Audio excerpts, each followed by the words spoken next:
परळीतील व्यापारी महादेव मुंडे हत्या प्रकरणाला 18 महिने पूर्ण झालेत। मात्र याच हत्या प्रकरणातील आरोपी अद्यापही मोकाट आहेत आणि त्या आरोपींना शोधण्यात यावं असा अल्टिमेटम मुंडे कुटुंबियांनी पोलीस अधीक्षकांना दिले होते। आज त्यांनी आता isakal.com आहे देशातील नंबर 1 ची मराठी न्यूज वेबसाईट। प्रत्येक अपडेटसाठी isakal.com ला नक्की भेट द्या।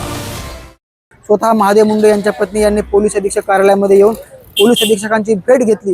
मात्र नैराश्यातून त्यांनी आज विष प्राशन करत आत्महत्येचा प्रयत्न केला आणि त्यांना विष प्राशन केल्यानंतर बीडच्या जिल्हा रुग्णालयामध्ये ॲडमिट करण्यात आले आहे। त्यांच्यावरती बीडच्या अतिदक्षता विभागामध्ये उपचार सुरू आहेत। गेल्या 18 महिन्यापूर्वी महादेव मुंडे यांची भर चौकामध्ये हत्या झाली होती आणि याच हत्या प्रकरणातील आरोपी अद्यापही मोकाट आहेत आणि आरोपींना तात्काळ शोधण्यात यावं या मागणीसाठी बीडच्या पोलीस अधीक्षकांना पत्नी ज्ञानेश्वरी मुंडे यांनी निवेदन दिलं होतं। मात्र 7 दिवसांचा अल्टिमेटम देऊन देखील पोलिसांनी कुठलीही कार्यवाही केली नाही।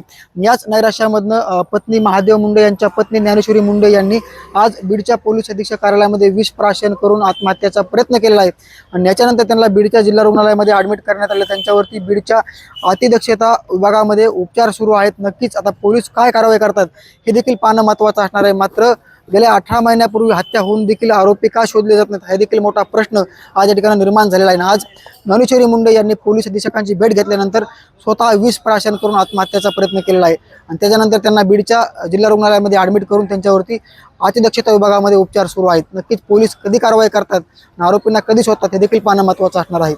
साम टीव्हीसाठी योगेश काशीद, बीड।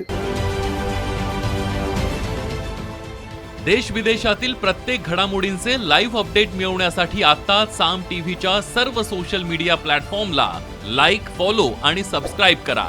तसंच सर्व नोटिफिकेशनसाठी बेल आयकॉन प्रेस करायला विसरू नका।